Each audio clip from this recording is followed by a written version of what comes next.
Kalau bagi laki-laki, kalau mikir pelajaran itu kayak tambah, wah lupakan aja kak, kayak gitu.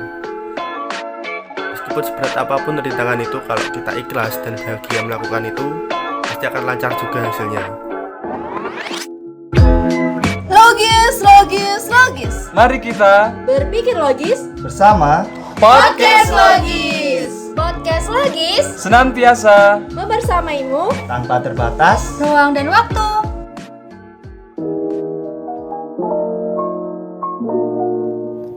Welcome back to Podcast Logis. Kita bertemu lagi nih di Podcast UKM PP. Apa kabarnya nih sahabat Logis? Semoga dalam keadaan sehat dan berbahagia ya. Eits, tapi tunggu dulu. Sudah pada kenal aku atau belum nih? Sebelumnya, perkenalkan namaku Sabila Yukardiani yang kali ini akan membawakan episode bertemakan mencari teman dalam perkuliahan. Di episode kali ini, aku bakal ditemenin sama narasumber kece kita, yaitu Kak Arya Listio Kusuma Aji. Yuk, langsung saja kita sapa narasumber kita. Halo Kak Arya, bagaimana nih kabarnya? Hai juga Kak Bila, alhamdulillah baik. Soalnya kan UAS sudah selesai plus udah liburan juga. Kalau Kak Bila gimana nih kabarnya? Kalau aku alhamdulillah baik juga Kak. Sebelumnya bisa perkenalkan dulu nih Kak, biar para sahabat Logis tahu siapa narasumber kita kali ini. Mungkin bisa dari nama, alamat, jurusan, dan juga prodinya Kak. Atau mungkin sekalian nama Instagramnya. Wah boleh banget Kak kalau nama Instagram nih. Serius. Sebelumnya salam kenal, namaku Arya Listio Kusuma Aji, bisa dipanggil Arya. Di Politeknik Negeri Malang ini, aku masuk di jurusan Teknik Elektro dan program studiku di D4 Teknik Elektronika Kak. Wah, mahasiswa teknik nih Kak Arya. Nggak jadi menyantumkan nama Instagram Kak? Udah nggak jadi, next time aja ya sahabat Logis. Oh, baik deh kalau begitu Kak. Oh iya, ngomong-ngomong soal UAS yang sudah selesai tadi, pastinya Kak Arya sudah liburan-liburan kan ya? Belum mulai sih Kak, tapi ada rencana liburan juga sama teman-teman kelas sebelum pada pulang kampung ya kan. Wih, rencana yang bagus tuh Kak. Tapi emang ya, setelah capek mikirin UAS sama tugas kuliah itu, emang cocoknya itu healing, apalagi kalau healingnya bareng sama teman-teman. Bener sekali Kak, emang semua kegiatan kalau dilakukan sama teman itu pasti unforgettable sih. Semua beban di kepala pasti langsung hilang, apalagi setelah ini kan mau memasuki semester selanjutnya, yang pastinya udah pada fokus ke tujuannya masing-masing. Nah, iya juga tuh Kak. Tidak terasa juga, sudah hampir 1 tahun kita berada di Politeknik Negeri Malang ini loh. Iya nih, padahal kemarin kan rasanya baru prastudi kan ya. Tiba-tiba udah mau ganti semester aja. Nah, bener tuh Kak. Tapi BTW nih Kak, menyinggung kata prastudi tadi, kayaknya Kak Arya bisa nih flashback dikit tentang gimana sih cara Kak Arya bisa dapat teman mulai dari awal masuk Politeknik Negeri Malang ini. Kayaknya seru tuh perjalanannya. Beneran nih Kak Bila, sebenarnya agak malu sih karena aku dulu tuh orangnya agak sulit kalau cari teman. Loh, nggak apa-apa Kak. Ini para sahabat Logis juga pada penasaran nih. Siapa tahu ada momen epic yang telah dilalui. Dan juga ini kan tema podcastnya tentang mencari teman dalam perkuliahan. Pas banget tuh kalau Kak Arya bagi-bagi tips mencari teman di jenjang perkuliahan. Sekalian lah flashback dikit Kak. Oke deh Kak, kalau soal cari teman ini pasti sangat relate ya bagi mahasiswa baru. Sekalian sharing kecil-kecilan lah. Boleh banget tuh Kak. Dulu kan Kak Arya juga pernah jadi maba juga kan. Jadi bisa sedikit sharing tips-tips dalam pertemanan dulu kayak gimana. Kalau buat mahasiswa tuh yang penting ikut salah satu organisasi aja sih. Selain kita dapat ilmunya kan pasti juga dapat pengalaman saat jadi anggota organisasinya. Iya sih, bener banget tuh sahabat Logis. Terus gimana nih Kak kelanjutannya? Jadi gini, aku jelaskan sambil sharing ya. Kalau masih awal-awal kuliah itu saranku harus ikut organisasi sih. Pokoknya nggak sia-sia kalau ikut suatu organisasi, karena itu benefitnya nggak kehitung. Wah banyak dong. Benefitnya kira-kira apa aja tuh Kak? Kalau benefit yang kurasakan sih, yang pertama dapat ilmu tentang bidang organisasinya ya yang pasti. Kedua, dapat pengalaman organisasi juga. Jadi tahu cara organisasi yang baik, yang pastinya penting banget kalau kita terapkan di kehidupan sehari-hari. Dan yang gak kalah penting juga nih, kita juga dapat teman yang unik-unik. Ada yang rajin dan ada yang suka healing-healing gitulah. Pokoknya asik deh kak. Wah, banyak banget ya ternyata. Tapi kenapa sih kak? Kok Kak Arya menyarankan ini sebagai tips dalam cari pertemanan di kuliah? Ya kalau menurutku rugi banget sih kak kalau nggak bisa ikut organisasi apapun. Apalagi teman dalam organisasi itu kan pasti punya pola pikir yang kritis kan ya. Karena ya sering diasah aja sama problematika dalam organisasi tersebut. Jadi kalau kita berkumpul sama orang-orang yang seperti itu, diharapkan juga menularkan sisi baiknya. Iya benar juga tuh kak. Tapi mungkin dari Kak Arya sendiri nih, ada tips kalau semisal kita gabung organisasi, apa sih yang harus kita lakukan supaya kita bisa menghadapi sikap teman-teman di organisasi itu? Kan pastinya ada yang beda asal daerah, punya latar belakang yang berbeda juga kan. Nah itu bagaimana tuh kak? Yang pertama sih jadi diri sendiri aja ya. Tunjukin aja sifat asli kalian di organisasi itu supaya orang sekitar itu tahu ciri khas kita kak. Tapi jangan terlalu memaksakan diri agar kita dipandang sama orang lain. Maksudnya memaksakan diri itu bagaimana tuh kak? Ya misalnya kalau kita menghadapi seseorang kan kita harus sesuaikan dengan norma yang ada gitu kan kak, supaya nggak ada kesalahpahaman. Dan juga harus terbuka aja kalau sama teman. Oh, berarti kita harus tampil apa adanya gitu ya kak, biar kita bisa nyaman juga kan?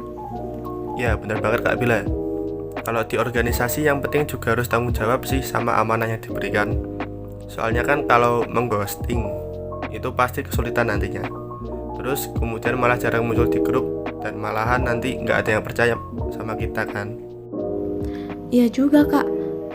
Tapi kalau semisal nih kak, di organisasi itu ada rapat, terus ada perbedaan pandangan, itu sebaiknya apa yang harus kakak lakukan? Kalau dari aku sendiri sih bukannya aku egois ya. Kalau emang pandanganku lebih realistis dan mudah diterima, ya aku kekeh di pandanganku gitu kak. Tapi kalau emang ada yang bisa kita bicarakan, alangkah baiknya kita diskusikan dahulu bareng-bareng bersama di forum tersebut. Oh, berarti kalau misalnya di organisasi itu perbedaan pendapat gitu wajar kan ya kak? Ya kak, sering banget kayak gitu. Apalagi kalau tipe organisasi yang sering ada acara dan butuh diskusi yang berkelanjutan. Pasti ada dan tak terhindarkan juga gitu kak. Wajar lah. Tapi dengan adanya hal semacam itu juga membuat kita berpikir lebih kritis untuk memikirkan solusi terbaiknya. Nah, kalau semisalnya pihak oposisi itu tetap tidak terima dengan saran dari Kak Arya, itu gimana tanggapannya? Kalau menurutku sih diserahkan ke suara terbanyak aja ya kak. Tapi juga diimbangi gagasan-gagasan yang kuat biar tidak sekadar opini aja antar sarannya. Nantinya juga kan akan ada hikmahnya kan. Jadi kalau bagaimanapun keadaannya, endingnya ya pasti bakal voting gitu kan ya Kak? Ya kadang-kadang kayak gitu sih kak sebagian besar. Soalnya cara paling efektif itu kalau di organisasi ya voting gitulah. Nah, ada lagi nih Kak, kalau ada teman organisasi yang sering-sering ghosting dan menghilang kalau misal diberi amanah, itu bagaimana Kak? Nggak gimana-gimana sih kak, tapi ya sebisa mungkin kita ajak buat aktif lah. Karena rugi banget kalau nggak memanfaatkan kesempatannya kak. Betul juga tuh kak, apalagi kalau organisasi itu pasti banyak event-event yang penting banget buat nambah soft skill kita kan ya. Setuju kak Bila. Emang enak sih mengghosting sebenarnya, soalnya kan kayak gak memikirkan tanggungan, tapi resikonya ntar kepercayaan kita di mata orang lain itu kayak jadi berkurang. Terus kalau keseringan ya kita pasti diabaikan sama orang lain akhirnya. Jadi solusinya seperti apa ya kak? Kalau menghadapi orang yang hilang kayak gitu, kalau diajak komunikasi sulit, jadi gimana lagi solusi yang paling tepat buat hal seperti itu?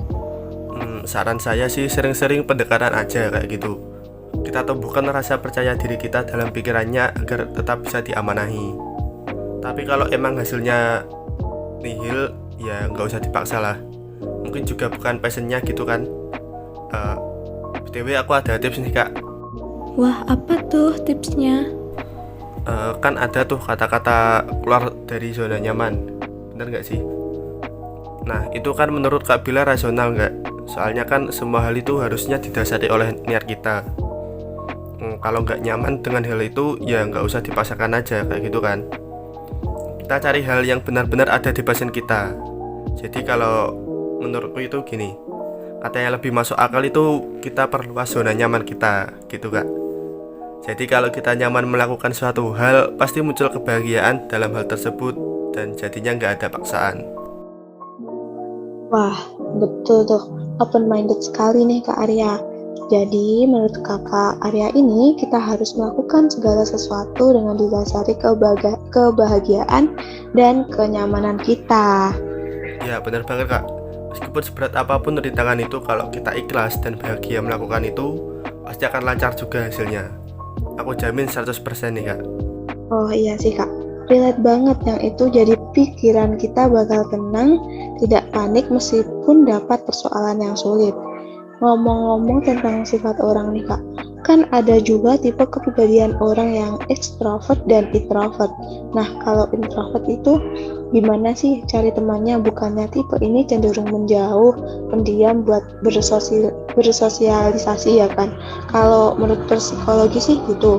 Terus kalau menurut Kak Arya bagaimana? Jangan salah loh kak, bahkan orang dengan kepribadian introvert itu cenderung hebat dalam mencari teman. Karena tipe ini tuh selalu observasi dan secara nggak langsung itu menyelesaikan sifat orang-orang yang bakal cocok dengan kepribadiannya kak. Masa sih Kak? Kok bisa gitu? Emang bagaimana nanti efeknya? Aku pernah baca sih di salah satu buku tentang kepribadian yang judulnya itu Janji, karya dari Terelie kak. Jadi tipe introvert ini pendiam bukan karena sulit bersosialisasi, tapi ya observasi kayak gitu. Kak Bila tahu kan kalau introvert itu juga asik orangnya kalau sudah cocok sama kita. Nah tipe ini tuh biasanya memilih orang yang potensial bagi dirinya kak. Maksudnya potensial itu gimana nih?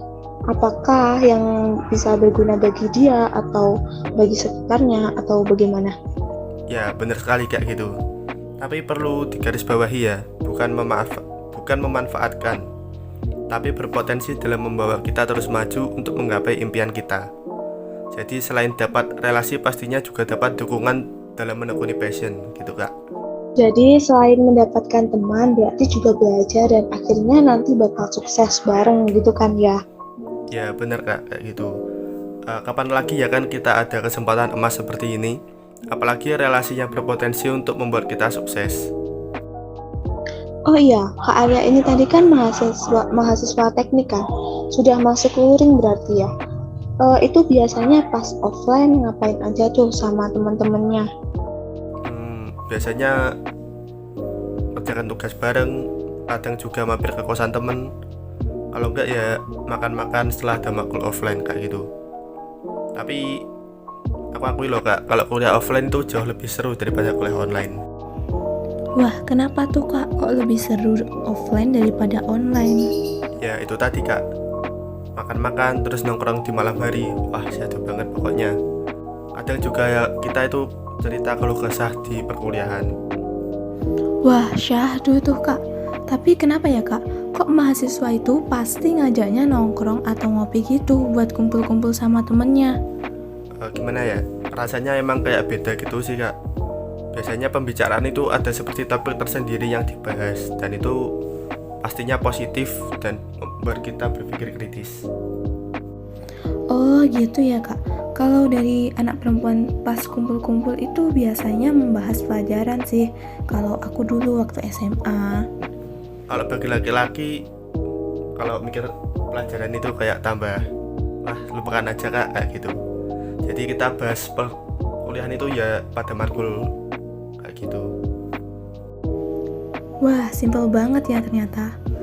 Begini Kak. Menurut Kak Arya, kalau ada teman tongkrongan yang pembahasannya agak kurang positif, itu gimana nih? Tergantung kita ajanya sih kak. Biasanya kan ada yang toleransi dan ada juga yang mengingatkan. Namun kalau emang kita nggak cocok dengan habit seperti itu, juga nggak apa-apa, bilang aja apa adanya. Pasti nanti temannya bakal maklumi kan ya. Jadi ya kita terbuka aja dengan teman kita. Dan yang penting jangan terbawa arus negatifnya, Kak. Berarti meskipun ada teman yang kurang baik, kita hadapi dengan bijak aja ya Kak. Yang penting kita tetap berpegang teguh pada prinsip diri kita sendiri. Iya, betul banget Kak Bila. Kalau ada yang seperti itu berarti kita kan akan menemukan suatu hal yang baru juga kan ya. Iya juga Kak. Tips biar pertemanan kita awet gitu gimana nih Kak? Tips dari aku tuh sering bareng-bareng aja, biar semakin kenal sama orangnya. Kalau gitu, misal kita ajak makan bareng atau jalan-jalan bareng, itu juga bisa. Kalau misalnya ada teman yang belum pernah ketemu, itu gimana? Kan ada juga tuh mahasiswa yang masih daring. Oh iya, ada yang masih daring kan ya. Kalau sekarang cari teman itu mudah banget loh Kak. Tinggal chattingan aja atau tinggal follow-followan IG kayak gitu juga bisa. Meskipun nggak pernah ketemu, nanti kan akhirnya bakal jadi teman juga.